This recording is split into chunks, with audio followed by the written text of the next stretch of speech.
Hello दोस्तों, मैं Deepak Tripathi Saraswati group of colleges के इस ऑनलाइन प्लेटफॉर्म में आपका स्वागत करता हूं। जैसे हमने पिछले क्लास में पढ़ना शुरू किया कि 1857 की क्रांति, इसके बाद हमने पढ़ा भारतीय सामाजिक सुधार आंदोलन की शुरुआत कैसे होती है।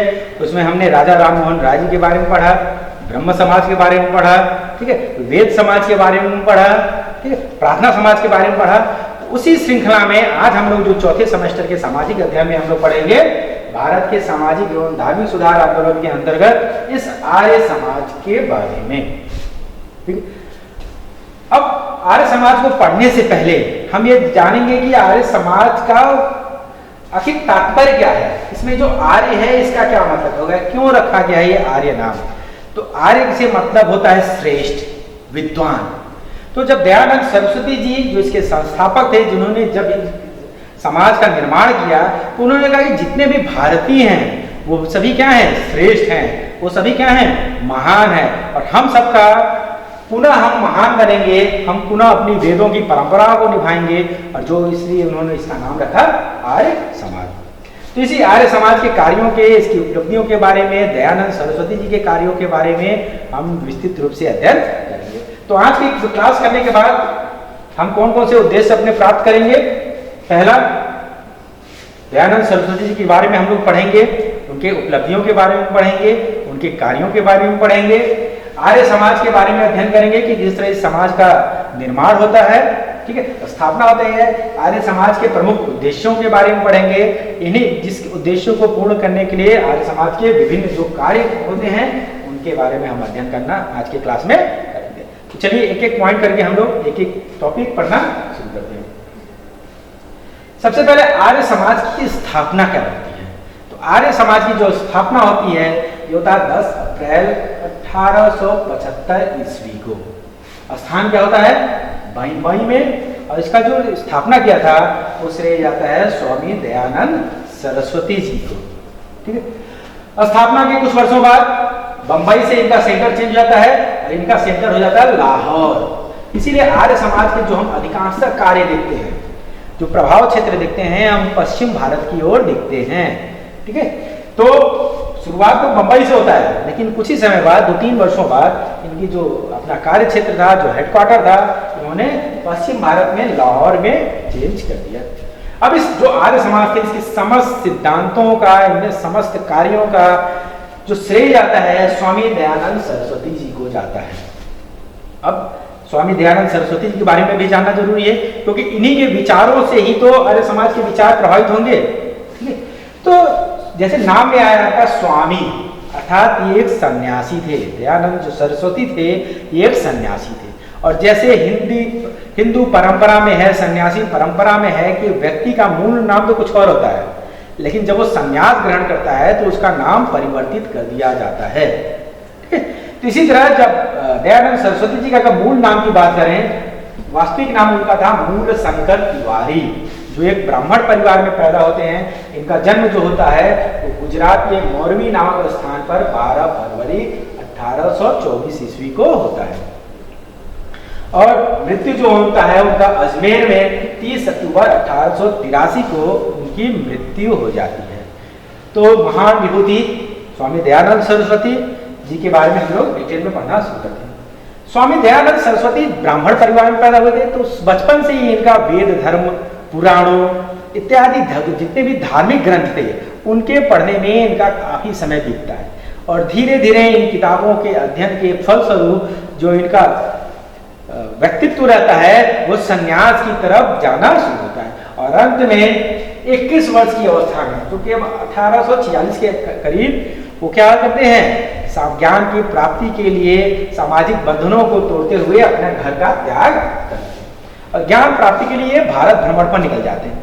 अब ये हर जगह भ्रमण करते रहते हैं, अलग अलग विचारधाराओं के लोगों से मिलते रहते हैं, अलग अलग सन्यासियों से मिलते हैं और सबसे अपने ज्ञान की प्राप्ति के लिए जो इनकी प्रश्न थे, ठीक है, जो ये समाज के बारे में सोचते थे, जो इनके अंदर जितने भी आपके सोचने की क्षमता थी, उसके हिसाब से वो ज्ञान प्राप्ति का प्रयास करना शुरू करते हैं। जब इनकी अवस्था 24 वर्ष की होती है तब इनकी मुलाकात होती है स्वामी दंडी स्वामी से। ठीक है, अब ये स्वामी दंडी स्वामी से मिलते हैं इनसे बातचीत होता है और इनसे प्रभावित होकर के ये क्या कर लेते हैं, संन्यास की दीक्षा ले लेते हैं और यहाँ से वो सन्यासी बन जाते हैं। अच्छा, स्वामी जो थे वो दंडी परंपरा के एक सन्यासी थे और दंड परंपरा के जो सन्यासी होते थे वो हाथ में एक दंडी धारण किए होते थे। इसीलिए हम जब स्वामी दयानंद सरस्वती का जब भी फोटो देखेंगे तो हम देखते हैं कि वो हाथ में एक छड़ी लिए होते हैं। ठीक है, तो वहां से मूल शंकर तिवारी का नाम परिवर्तित हो जाता है और मूल शंकर तिवारी क्या बन जाते हैं। ठीक है, अब जब संन्यास ग्रहण की दीक्षा लेते हैं तो यहाँ से मूल शंकर तिवारी परिवर्तित हो जाते हैं और यहाँ से इनका नाम हो जाता है दयानंद सरस्वती।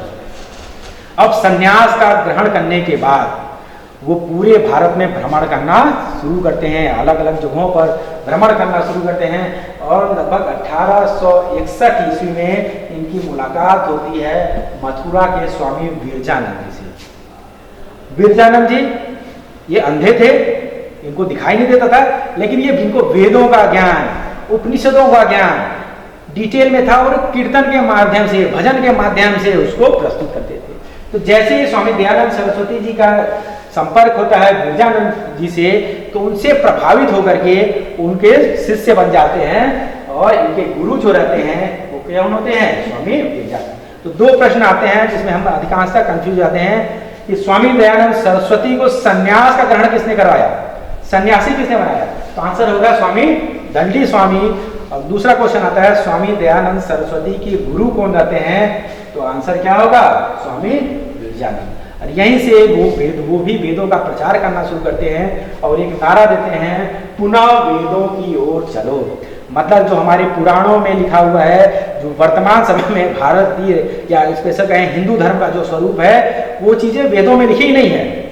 वेदों में तो वर्ण व्यवस्था का कुछ और वर्ण है, यहाँ तो जाति प्रथा का वर्णन ही नहीं है। लेकिन वर्तमान समय में क्या है, बहुत ईश्वरवाद हो रहा है, मूर्ति पूजा हो रही है, पूरा का पूरा जाति में बढ़ गया है। तो उन्होंने कहा कि ना, क्योंकि जितने भी धर्म हैं, जितने भी पुराण है, सभी कहते हैं कि हम वेद, हमारा मूल वेद है, हम वेदों में ये कहा गया है, लेकिन वेदों में तो कुछ और कहा गया है, जिसको सामान्य जनता को इसके बारे में जानकारी ही नहीं है, वो आडंबर में घिरता चला जा रहा है। इसीलिए वो नारा देते हैं कि जो वेदों में लिखा हुआ है हम उसको मानेंगे और हम क्या दिया, पुनः हमको कहाँ चलना है, इस वेद की ओर चलना है, इन वेद के सिद्धांतों की ओर चलना है।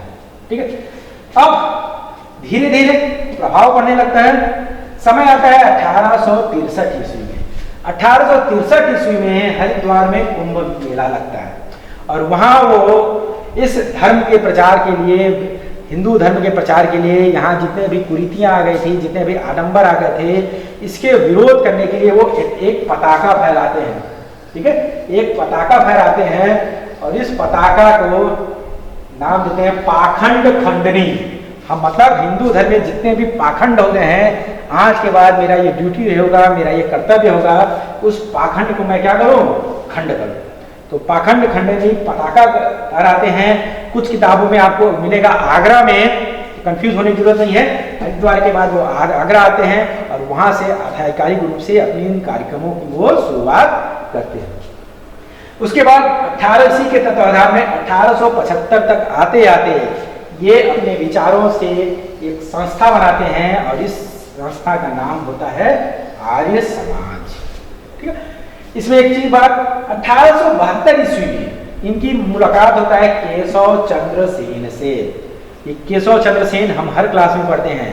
ब्रह्म समाज की जब स्थापना हुई, यही केशव चंद्र सेन है जिन्होंने क्या बनाया था, भारतीय ब्रह्म समाज, आदि ब्रह्म समाज। ठीक है, इन्हीं के विचारों से प्रभावित होकर के मद्रास में वेद समाज बन रहा है, बंबई में जाकर के प्रार्थना समाज बन रहा है। तो इनका प्रभाव दयानंद सरस्वती पर भी पड़ता है। ये दयानंद सरस्वती के संपर्क में आते हैं और देखते हैं, दयानंद सरस्वती से प्रार्थना करते हैं कि स्वामी जी आप वेदों के बारे में इतनी अच्छी अच्छी बातें बताते हैं, आज समाज सुधार के लिए इतने अच्छे कार्य कर रहे हैं, लेकिन जो आप जितने भी भाषण देते हैं, जितने भी आप अपने व्याख्यान देते हैं, वो सभी संस्कृत में देते हैं। तो आप अपने विचारों को आम जनता की भाषा में, जो समय हिंदी है, आप हिंदी में दिया कीजिए। तो उससे प्रभावित होकर के उन्होंने हिंदी धर्म से संबंधित अपने समस्त व्याख्यान, समस्त जो उपदेश थे, समस्त कार्यक्रम वो हिंदी में चलाना शुरू किया और इसकी प्रसिद्धि पूरे कुछ ही वर्षों में पूरे भारत में फैलना शुरू हुआ। जो स्वामी दयानंद सरस्वती के जो प्रमुख कार्य थे, देखिए उन्होंने क्या किया, स्त्री और शूद्रों के लिए महत्वपूर्ण कार्य किया, ठीक है। और ऐसी ऐसी चीजें स्टार्टिंग की जो इससे पहले समाज में संभव ही नहीं था। जैसे शूद्रों को वेद पढ़ने से मना था, स्त्रियों को वेद पढ़ने से मना था, ठीक है। उनको शिक्षा की मनाही थी, उनको यज्ञोपवीत यहाँ तक जनेऊ पहनने से मना किया गया था। तो स्वामी दयानंद सरस्वती कहते कि नहीं, हम इस जाति व्यवस्था, इस वर्ण व्यवस्था को नहीं मानते हैं। चाहे शूद्र हो, चाहे नारी हो, सभी को अधिकार है वेदों के अध्ययन के लिए। अगर वो वेद पढ़ेंगे तभी वो क्या करेंगे, मूल सिद्धांतों को जान सकेंगे। और वेद पढ़ने के लिए क्या जरूरी है, शिक्षा प्राप्ति जरूरी है, ठीक है। और सभी को यज्ञोपवीत धारण करना होगा। आप कोई भी ऐसा सिंबल नहीं पहन सकते जिसको पहन के आप समाज में अपने आप को श्रेष्ठ साबित करते हो। उन्होंने 1882 में गो रक्षा क्या अभियान चलाया बड़े स्तर पर, ठीक है। गो रक्षा, क्योंकि उस समय जो भारतीय समाज था वो अधिकांशतः क्या था, कृषि आधारित था। तो उन्होंने गो रक्षा के लिए एक बड़ा अभियान चलाया। उन्होंने वर्ण व्यवस्था का कहा कि ये जन्म के आधार पर नहीं होना चाहिए, वर्ण व्यवस्था होना चाहिए। और वो वर्ण व्यवस्था वही होना चाहिए जो वेदों में वर्णित है, ठीक है। जैसे आपको मालूम है वर्ण सोसाइटी में क्या थे, 4 थे, ब्राह्मण, क्षत्रिय, वैश्य और शूद्र। तो उन्होंने कहा कि हाँ, वर्ण व्यवस्था आप मानिए, लेकिन ये जाति के आधार पर नहीं होकर के कर्म के आधार पर होना चाहिए। पता कर रहा है कर्म से ब्राह्मण का कार्य कर रहे हैं तो हम ब्राह्मण में जाएंगे, अगर कर्म से हम वैश्य में जा रहे हैं तो हम वैश्य में जाएंगे। उन्होंने कहा कि वेदों की प्रामाणिकता सोसाइटी के सामने, समाज के सामने प्रस्तुत किया। और उन्होंने कहा कि वेदों में जो लिखा हुआ है वही मूल सिद्धांत है, ठीक है। उन्होंने ईसाई धर्म के बढ़ते हुए प्रभाव के कारण बहुत सारे ऐसे लोग थे जो क्या हो गए थे, ईसाई धर्म में परिवर्तित हो गए थे, ठीक है। तो उन्होंने क्या कहा, एक शुद्धि आंदोलन चलाया। जैसे किसी भी चीज को शुद्ध करना मतलब क्या करना, उसमें जितनी भी कमियां हैं, जितनी भी अशुद्धियां हैं, उसको दूर करना। तो उन्होंने शुद्धि आंदोलन के द्वारा पुनः हिंदू धर्म में, जो लोग ईसाई धर्म में परिवर्तित हो गए थे, उनको पुनः हिंदू धर्म में वापस लाने के लिए एक शुद्धि आंदोलन चलाया। उन्होंने ईसाई धर्म का जो मिशनरियों के कार्यों का था, इसका विरोध करना शुरू किया, ठीक है। जो लोग क्या करते थे, ईसाई धर्म में परिवर्तित कर देते थे। स्वराज शब्द का सबसे पहला प्रयोग का श्रेय स्वामी दयानंद सरस्वती जी को जाता है। जो रामदेव जी आजकल चाहते हैं ना कि स्वदेशी अपनाना चाहिए, हिंदी का प्रचार प्रसार करना चाहिए, ठीक है, वो सभी श्रेय किसको जाता है, स्वामी दयानंद सरस्वती जी को जाता है। उन्होंने कहा कि स्वदेशी को अपनाना चाहिए, ठीक है। ये पहला संगठन था जिन्होंने 2 चीजों का समर्थन किया, एक स्वदेशी को और दूसरा हिंदी को, ठीक। तो उन्होंने कहा कि स्वदेशी हम अपनाएंगे ज्यादा से ज्यादा, ठीक है। विदेशी वस्तुओं का बहिष्कार करेंगे तो हमारे जो उद्योग हो गए, हमारे जो कृषक हो गए, उनकी आर्थिक सामाजिक स्थिति मजबूत होगी और हमारा शोषण होना समाप्त होगा। तो उन्होंने स्वदेशी अपनाने पर बहुत ज्यादा जोर दिया। उन्होंने कहा कि पूरे भारत में अगर कोई भाषा एकजुट कर सकती है तो भाषा क्या है, हिंदी है। तो हिंदी को राष्ट्रभाषा के रूप में हमको अपनाना चाहिए। और इस हिंदी के द्वारा उन्होंने समस्त अपने उपदेश, अपने कार्यों का प्रचार प्रसार करना शुरू किया। सबसे महत्वपूर्ण बात जो इसमें प्रासंगिक है, पूरा विश्व, यहाँ तक कि अमेरिका हो गया, स्पेन हो गया, फ्रांस हो गया, इस कोरोना काल में सभी लोग क्या कर रहे हैं, सोशल डिस्टेंस बना के रखिए। आपस में मिलना है तो हाथ मत मिलाइए। आपस में हम लोग क्या करें, लोग कह रहे हैं कि भारतीय परंपरा, हम आप दूसरों को क्या करें, नमस्ते करें। तो इस नमस्ते का जो प्रचलन का श्रेय जाता है, ये श्रेय जाता है स्वामी दयानंद सरस्वती जी को। जब भी वो किसी को मिलते थे वो क्या करते थे, उसको नमस्ते से अभिवादन करते थे। तो जो नमस्ते का प्रचलन का श्रेय जाता है वर्तमान में, वो किसको जाता है, स्वामी दयानंद सरस्वती जी को जाता है, ठीक है।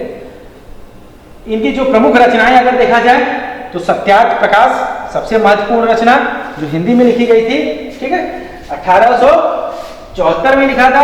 इसके अलावा उन्होंने क्या किया, किताब इनके प्रमुख कुछ हैं, जैसे वेद भाष्य की भूमिका, पाखंड का खंडन, अद्वैत मत का खंडन, ठीक है, वल्लभाचार्य मत का खंडन। तो ये अलग अलग जो उसमें सांप्रदायिक चीजें थी, उस समय अलग अलग संप्रदाय में थे, उन सब के खंडन को उन्होंने क्या किया, अलग अलग पुस्तकों की रचना की, ठीक है। उन्होंने पंच महायज्ञ विधि नामक एक पुस्तक की रचना की। लेकिन जो सबसे महत्वपूर्ण उनकी रचना है वो है आपका सत्यार्थ प्रकाश, जो हिंदी में लिखी गई थी। ठीक है, ये सबसे ज्यादा आपका कंपटीशन में पूछा जाता है, सत्यार्थ प्रकाश। उन्होंने कुछ प्रमुख नारे दिए जो आपके परीक्षाओं में पूछे जाते हैं, जैसे पुनः वेदों की ओर लौटो। ठीक है, दूसरा उन्होंने कहा कि भारत भारतीयों के लिए है, जो भारतवर्ष है वो किसके लिए है, यहाँ के भारतीयों के लिए है। और बुरे से बुरा देसी राज्य भी अच्छे से अच्छे विदेशी राज्य से अच्छा होता है। ठीक है, उन्होंने ये नारा दिया कि हमारे देश में भले ही लाख कमियां हैं, क्योंकि उस समय अधिकांश लोग क्या कहते थे कि अगर हमारे देश में अपना शासन आ जाएगा, ठीक है, तो हम बड़े अच्छे खुश हैं। किस अवस्था में कि अंग्रेज हमारे पास शासन कर रहे हैं, हमारे लिए अलग अलग सुविधाएं दे रहे हैं, हमारे लिए विद्यालय खोल रहे हैं। ठीक है, तो वो अंग्रेजियों का समर्थन कर देते। तो उन्होंने कहा नहीं, बुरे से बुरा देसी राज्य भी क्या होता है, अच्छा होता है। किससे, बहुत अच्छे किसी भी विदेशी राज्य से। तो इससे हमको अपने स्वदेश पर हमको क्या है, स्वराज्य हमको चाहिए। स्वामी दयानंद सरस्वती जी के बाद जो इनका संगठन था, 1883 में इनकी मृत्यु होती है, तो जो इनका आर्य समाज था उसमें दो वर्ग हो जाते हैं। एक वर्ग जो हिंदी समर्थक था, हिंदी समर्थक मतलब जो प्राचीन, यहाँ के जो प्राचीन सिस्टम था उसका समर्थन करना शुरू कर दिया। दूसरा वर्ग जो था पाश्चात्य समर्थक था। पाश्चात्य मतलब क्या हुआ, उन्होंने अंग्रेजी का समर्थन करना शुरू किया। और जो हिंदी वाले समर्थक जो थे उनमें प्रमुख नाम आता है स्वामी श्रद्धानंद जी का, लेखराज जी का और मुंशी राम जी का। स्वामी श्रद्धानंद जी के तत्वाधान में ही आगे चल करके 1902 में हरिद्वार के कांगड़ी में एक विश्वविद्यालय खुलता है, गुरुकुल विश्वविद्यालय, जो आज भी शिक्षा के क्षेत्र में अग्रिम भूमिका निभा रहा है। ठीक है, अब हिंदी समर्थक वाले, प्राचीन जो मान्यता समर्थक वाले इतना कार्य कर रहे हैं, तो पाश्चात्य वाले भी आगे बढ़ेंगे। तो पाश्चात्य वाले में भी, ठीक है, जो प्रमुख नाम आते हैं लाला हंसराज जी और लाला लाजपत राय जी। अच्छा, एक चीज और, ठीक है, जो शुरुआत इसकी स्थापना तो बंबई में होती है, लेकिन कुछ समय बाद ये लोग अपना जो हेडक्वार्टर रहता है, जो मेन ब्रांच रहता है, उसको बंबई से चेंज करके लाहौर ले जाते हैं। तो इनके जितने भी प्रभाव क्षेत्र देखेंगे हम पश्चिम भारत की तरफ हम ज्यादातर देखेंगे। तो लाला हंसराज जी, लाला लाजपत राय जी पाश्चात्य या अंग्रेजी के समर्थक थे, और इन्हीं लाला हंसराज जी के समर्थन के द्वारा 1886 में डीएवी कॉलेज की स्थापना हुई। ठीक है, डीएवी मतलब दयानंद एंग्लो वैदिक कॉलेज, जो आजकल हर जगह आप देखेंगे क्या है, डीएवी। ठीक है, तो दयानंद, ए से एंग्लो, वी से वैदिक, जो लोग समर्थन करते थे कॉलेज, इसकी जो स्थापना का श्रेय जाता है इसी आर्य समाज को जाता है। जो दोनों ये संस्थाएं शिक्षा के क्षेत्र में आज के समय में महत्वपूर्ण भूमिका निभा रही हैं। जो इनकी उपलब्धियां थी, ठीक है, इस आर्य समाज की जो उपलब्धियां थी, क्या कर सकते हैं, इन्होंने विधवा विवाह के पक्ष में और सती प्रथा के विपक्ष में एक क्या किया, जनमत तैयार करने में महत्वपूर्ण भूमिकाएं निभाई हैं। ठीक है, महिला के शिक्षा को बढ़ोतरी के लिए उन्होंने अलग अलग कार्यक्रम चलाए। ठीक है, धर्म आधारित जो भी रूढ़ियां थी, कुप्रथाओं थी, उनके खिलाफ उन्होंने जनता का क्या किया, एक मत प्राप्त किया, जनमत तैयार करने में महत्वपूर्ण भूमिका निभाई। निम्न जातियों की स्थिति के सुधार हो, उसके लिए इनके द्वारा अलग अलग कार्यक्रम चलाए गए। अंग्रेजी शिक्षा के प्रचार के लिए अलग अलग विद्यालय से डीएवी स्कूल हम लोग पढ़े ही हैं। ठीक है, जिन्होंने अंग्रेजी शिक्षा के प्रचार प्रसार के लिए अलग अलग कार्यक्रम कराए। इन्होंने स्वदेशी का प्रचार प्रसार के लिए कार्यक्रम चलाया बृहद अमाउंट में। ठीक है, और राष्ट्रीय आंदोलन में इनका महत्वपूर्ण भूमिका था, चाहे नमक आंदोलन हो जाए, चाहे स्वदेशी आंदोलन हो जाए। दयानंद सरस्वती जी की संस्था आर्य समाज जो थी, इसमें बढ़ चढ़ करके भागीदारी की है। और हम जितने भी भारत के अधिकांशतः जितने भी महानायक कह लें या महापुरुष कह लें, जिन्होंने स्वतंत्रता संग्राम में योगदान दिया, उनका कहीं ना कहीं संबंध इस आर्य समाज से जरूर था। ठीक है, तो ये टोटल हो गया हम आर्य समाज और दयानंद सरस्वती जी के उपलब्धियों के बारे में। कुछ महत्वपूर्ण प्रश्न, जैसे स्वामिनारायण और दयानंद सरस्वती जी के गुरु का नाम क्या था, आप कमेंट बॉक्स में लिखिएगा। आर्य समाज की स्थापना कब हुई, और पुनः वेदों की ओर लौटो ये नारा किसने दिया था। ठीक है, इसके साथ ही यहाँ की क्लास हम समाप्त करते हैं। अगले क्लास में हम फिर से मुलाकात करेंगे। कुछ बाकी रह गए आपने सामाजिक और धार्मिक सुधार आंदोलन में, जैसे रामकृष्ण मिशन हो गया, मुस्लिम समाज में सुधार के लिए कौन कौन से कार्य किए, इन पर हम लोग अध्ययन करेंगे। धन्यवाद।